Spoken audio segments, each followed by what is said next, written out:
지난번에 엘리야를 살펴봤는데 너무 이게 분량이 길어서 좀 나눴습니다. 오늘도 엘리야인데요. 아시다시피 엘리야는 구약을 대표하는 선지자입니다. 예수님께서 변화산에서 그 모세와 엘리야를 따로 만나셨잖아요. 그 모세는 그 율법을 상징하는 율법 시대를 상징하는 그 인물이고, 또 선지자 시대의 대표주자가 바로 엘리야이죠. 그리고 또 그 엘리야는 창세기에 그 아담의 7대 손 에녹처럼 죽음을 보지 않고 회오리 바람을 타고서 하늘로 옮겨진 특별한 그 은혜를 경험한 그런 사람이었습니다. 그 엘리야에 관한 기사가 많이 있는데, 가장 그래도 우리에게 잘 알려지고 유명한 내용은 이 갈멜산에서 그 이방 선지자들과 기도 응답의 대결을 벌여 승리한 그 갈멜산 대결, 갈멜산 전투라고 하는 그 내용입니다. 엘리야는 북이스라엘의 왕 아합을 만나게 되고, 아합에게 그 바알 선지자 450명 또 아세라 선지자 400명을 회집해 달라고 요청을 하죠. 갈멜산 위에 모아달라고 요청을 합니다. 그리고 그곳에서 엘리야는 누가 참신인지를 가리자고 말하는데요. 그 내용은 이제 각기 송아지를 잡아 단 위에 두고 기도해서 하늘에서 그 불이 떨어져서 그 송아지를 태우게 하는 신이 바로 참신이다라고 하니까 백성들도 또 그 바알 선지자 아세라 선자도 이 일을 제기하지 않았습니다. 그리고 엘리야가 백성들에게 나아가서 이제 결단을 촉구하는 말을 하는데, 열왕기상 18장 21절 말씀 보시면, 열왕기상 18장 21절 함께 읽겠습니다. 엘리야가 모든 백성에게 가까이 나아가 이르되, 너희가 어느 때까지 둘 사이에서 머뭇머뭇하려느냐? 여호와가 만일 하나님이면 그를 따르고 바알이 만일 하나님이면 그를 따를지니라 하니 백성이 말 한마디도 대답하지 아니하는지라. 그러니까 하나님과 우상 사이에서 머뭇머뭇한다. 이러지도 저러지도 못하고 하나님을 믿는 것도 아니고 안 믿는 것도 아니고 그렇게 하고 있는 영적인 상태에 대한 책망이요 지적이죠. 우리도 참 머뭇머뭇하는 신앙은 아닌지 좀 돌이켜보길 원합니다. 정말 그 믿는 것도 아니고 안 믿는 것도 아니고 예배 드리는 것도 아니고 안 드리는 것도 아니고 봉사하는 것도 아니고 안 하는 것도 아니고 등등, 하나님의 백성도 이라고 하는데 또 그렇지 않은 것 같고, 그렇다고 세상 사람도 아니고 신자의 정체성이 참 불투명한 삶을 산다는 것은 참 안타까운 일이죠. 요한계시록 3장에 보면은 아시아의 7교회들 쭉 나오는데, 그 중에서 그 라오디게아 교회를 향한 책망의 그 말씀은 바로 이것입니다. 요한계시록 3장 15절 16절 말씀 같이 읽겠습니다. 내가 네 행위를 아노니 내가 차지도 아니하고 뜨겁지도 아니하도다. 내가 차든지 뜨겁든지 하기를 원하노라. 내가 이같이 미지근하여 뜨겁지도 아니하고 차지도 아니하니 내 입에서 너를 토하여 버리라. 정말 하나님께서 싫어하시는 신앙은 뜨뜻미지근하고 교회는 다니는데 변화가 없고 예배 자리에 있는 것 같은데 가슴이 뜨겁지 않고 또 설교를 듣는 것 같은데 전혀 듣지 않고 딴 생각을 하고 하는 등등, 하나님께서 싫어하시는 거죠. 그래서 정말 중요한 신앙이라고 하는 것은 우리의 믿음의 삶의 내용을, 방향을 제대로 잡고 그 속에 내용을 채워가는 인생이 하나님께서 기뻐하시는 신앙의 삶의 모습인 것이죠. 이 갈멜산에서 바알 선지자들이 먼저 기도를 시작하는데, 아침부터 낮까지 바알의 이름을 부르면서 바알이여 응답하소서, 바알이여 응답하소서 하고 소리를 지르는데 아무런 응답이 없습니다. 더 적극적으로 제단 주위에서 뛰어놀면서 정오가 되도록 막 춤을 추면서 온갖 뭐 이제 별짓을 다 하면서 부르지만은 아무런 응답이 없어요. 엘리야가 그들을 조롱합니다. 큰 소리로 불러봐라. 너희 신이 묵상하고 있는지, 잠깐 밖에 나갔는지, 혹은 졸고 있는지, 졸고 있다면 깨워야 할 것 아니냐 하면서 조롱하죠. 그러니까 그 말을 듣고서 다급해진 바알 선지자 아세라 선지자는 칼과 창으로 서로에게 이렇게 피를 흘리고 흠집을 내면서 더 자극적인 그 종교 의식 행위를 통해서 기도를 더 강하게 하는데, 그래도 아무런 응답이 없었습니다. 뭐 당연한 결과죠. 우상은 살아있는 신이 아니고 인간들이 자기 욕심에 따라 만들어낸 그 허상이기 때문에 응답이 없는 것은 당연하죠. 우리도 사실 은혜에 의해서 예수님을 알기 전에는 다 우상 숭배자들 아니었습니까?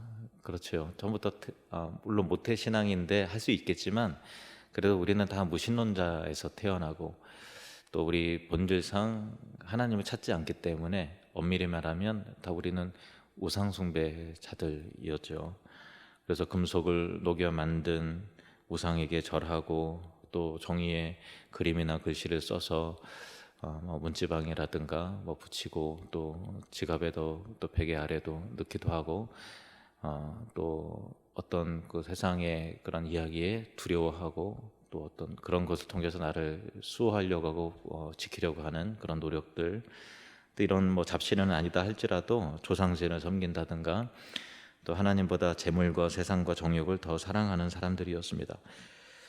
그래서 이 우상 숭배는 참 범위가 넓은데요. 골로새서 3장에 보면은 탐심이 우상 숭배다 이렇게 나와 있습니다.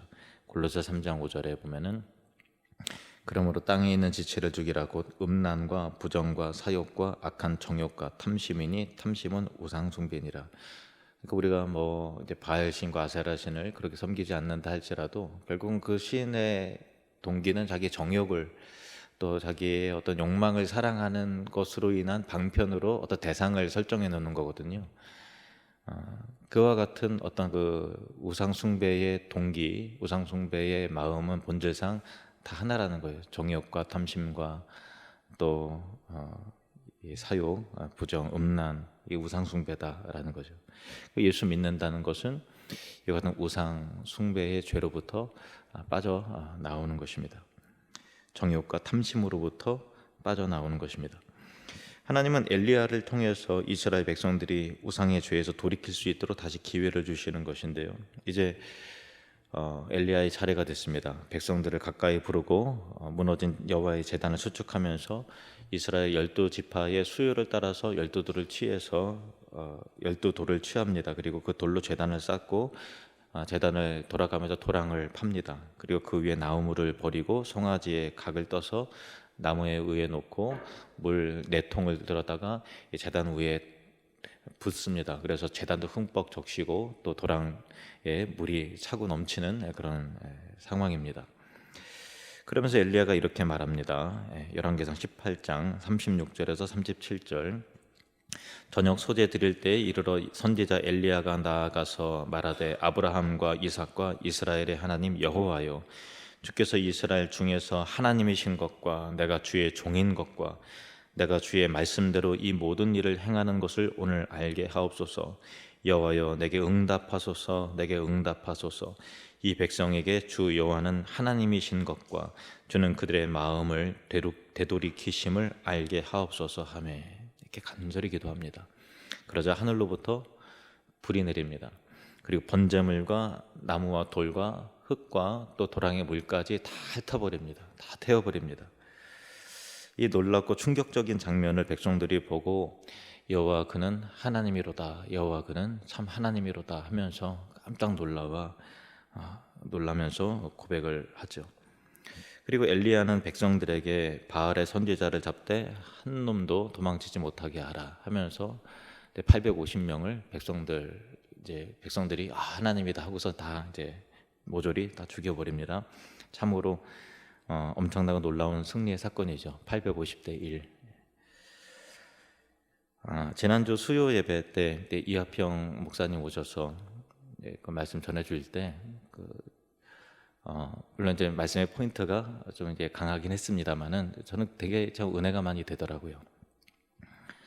우리는 결국 승리가 궁극적 승리가 보장된 삶을 사는 거잖아요.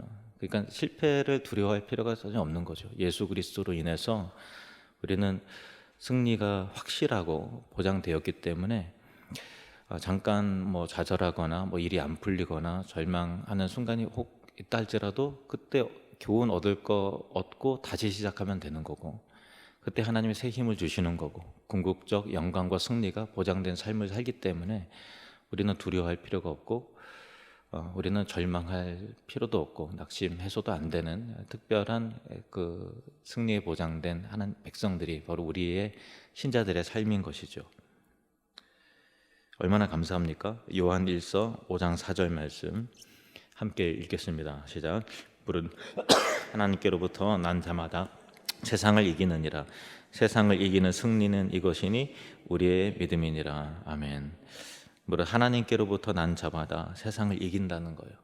세상을 이기는 승리는 이것이니 우리의 믿음이니라. 우리가 예수 그리스도 안에 속한 자이기 때문에 예수님은 승리의 왕이시잖아요. 우리는 그의 백성들이고, 그러니까 그냥 믿음으로 사는 거죠. 승리를 향해서 또 승리가 예정돼 있기 때문에 담대하게 믿음으로 살아가고 믿음으로 계속 도전해야 합니다. 계속 멈추지 말고 절망하지 말고 나아가시는 주의 성도들 되시기를 축복합니다. 세상을 거룩하게 변혁시킬 비전을 가지고 승리의 확신을 가지고 담대하게 잠깐 멈칫하는 순간이 혹 있을 줄 모르겠어요. 그렇지만 다시 도전하고 믿음으로 또 살아가고 엘리야처럼 그렇게 승리하시는 저와 여러분 되시기를 축복합니다. 그리고 나서 이제 그 스토리는 의외의 스토리로 또 이어지게 되는데, 궁에 들어온 아합은 이제 그날 있었던 일들을 왕후 이세벨에게 일러 바쳤고요. 이야기를 들은 이세벨은 엘리야를 죽이겠다고 이제 막 노발대발 수색을 합니다. 법석을 떱니다. 그러니까 그 소식을 전해들은 엘리야는 갑자기 쪼그라들고 갑자기 낙심이 돼서 목숨을 구하려고 도망합니다. 그리고 광야로 하루길쯤 들어가서 한 로뎀나무 아래에 앉아서 하나님께, 주님 이제 저의 목숨 이제 거두어 주십시오. 저는 이제 죽는 게 차라리 낫겠습니다 하고 그렇게 하나님께 징징거립니다.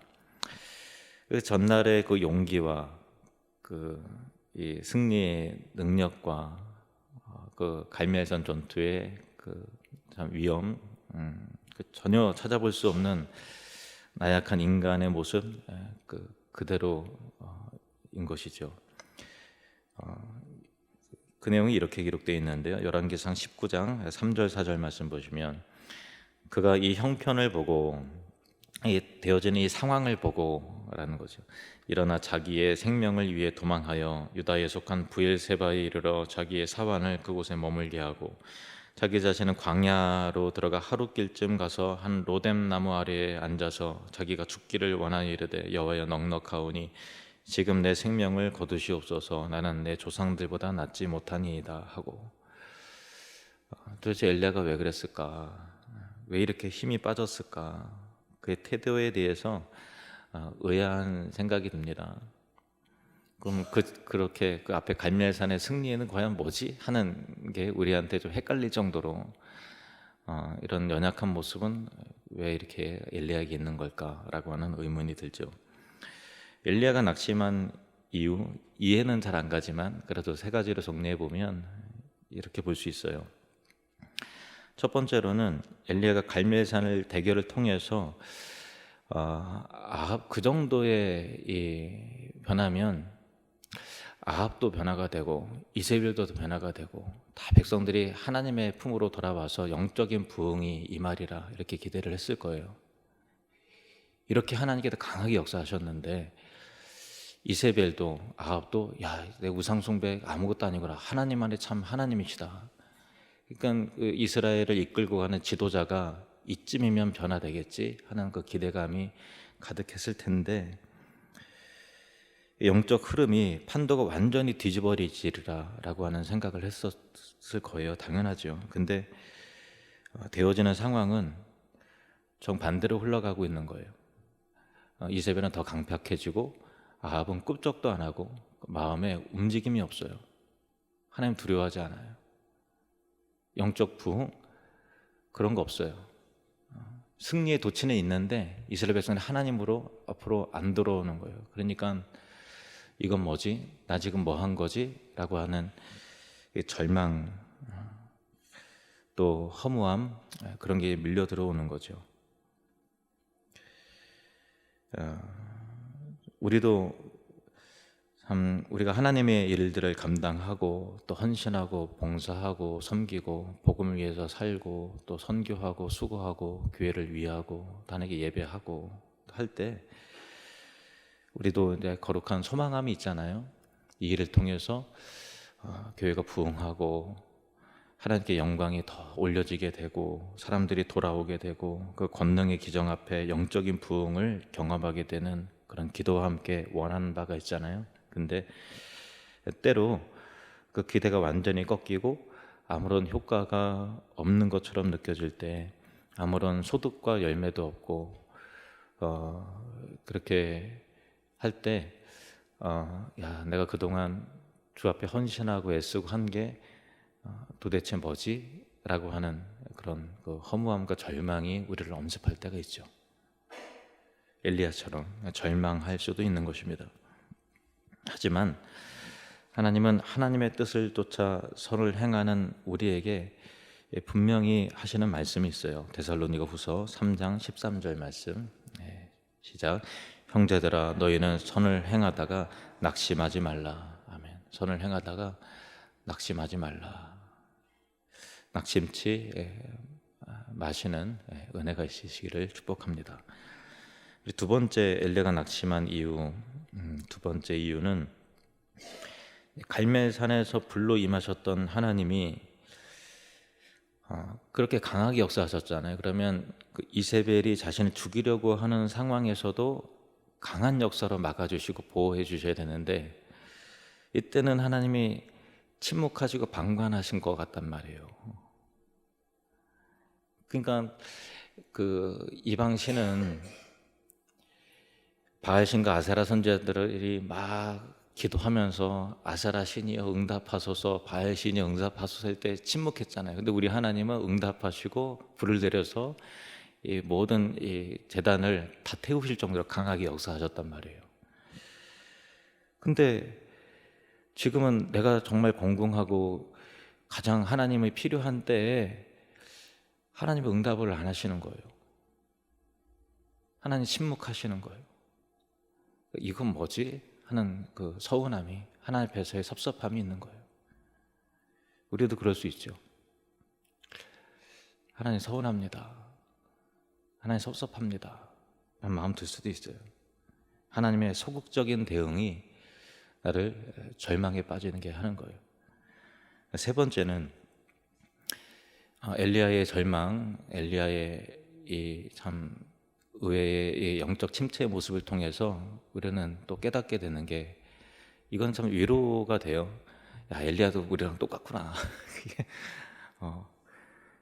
예를 들면 베드로가 다 주를 부인할지라도 나는 끝까지 주님 버리지 않고 부인하지 않겠습니다 라고 했는데 예수님을 부인하고 세 번 저주하고 막 그렇게 하는 것을 통해서 우리는 베드로를 비난하는 마음이 들기보다는 야, 베드로도 우리랑 똑같구나, 그걸 통해서 위로를 얻듯이 엘리야의 절망도 어쩌면 우리에게 참 위로가 되지 않습니까? 엘리야도 금방 그 전날 그 승리의 기쁨이 있다가 그 다음날 영적 침체에 빠지는 거 보면 우리가 비슷하구나, 그를 성정이 같은 사람이었다는 것을 하나님께서 우리로 알게 하시는 거예요. 우리가 아무리 영적으로 탁월한 그 신앙의 선배들 보고 또 주변에 훌륭한 목사님을 보고 아무리 대단한 능력의 종이라 하더라도 그도 상처받을 수 있고 그도 넘어질 수 있고 그도 실족할 수 있는 연약한 사람이라는 것을 잊어서는 안 됩니다. 그렇기 때문에 그도 하나님의 위로와 격려가 필요하고 또 성도들의 이 중보 기도가 필요하고 또 복음을 통한 죄 용서 필요하고 십자가 앞에 나아가야 되고 은혜와 확신이 필요한 것이죠. 로뎀나무 아래에서 피곤하게 지친 엘리야를 하나님은 천사를 보내어서 그를 이제 어루만지면서 숯불에 구운 떡과 또 물을 먹이십니다. 또 잠들면 또 흔들어 깨워서 먹어라, 기력을 되찾아라 하면서 위로하시고 격려하십니다. 기력을 얻은 엘리야는 40주야를 걸어서 하나님의 산 호렙에 이르게 되었는데 그와 하나님이 대면하시는 것입니다. 하나님이 그에게 묻습니다. 너는 왜 여기에 와 있느냐? 2번이나 물으십니다. 그가 대답합니다. 제가 하나님을 향한 열심이 특별한지만 모두 다 주님을 버리고 나만 남았는데 저들이 내 목숨까지 빼앗으려 하기 때문입니다. 다 주님을 떠나고 나만 남았는데 나 혼자인데 그들이 내 목숨까지도 노립니다. 이것은 하나님의 사람이기 때문에 겪는 극심한 외로움의 표현이었어요. 그때 강한 바람이 불더니 산을 가르고 또 바위를 부수고 하는데 하나님은 거기 계시지 않으셨습니다. 그리고 바람 후에 지진이 있었지만 지진 가운데서도 하나님이 보이지 않으셨습니다. 지진 후에 불이 있었지만 불 가운데서도 하나님이 계시지 않으셨고 그 후에 불 후에 바람이 지나가고 지진이 지나가고 불이 지나가고 그때 하나님 계시지 않았는데 그 후에 하나님의 세미한 음성으로 말씀을 하십니다. 엘리야야, 내가 어찌하여 여기 있느냐? 제가 하나님을 향한 열심이 특별하지만 모두 주님을 버리고 나만 남았는데 저들이 내 목숨까지 빼앗으려 하기 때문입니다.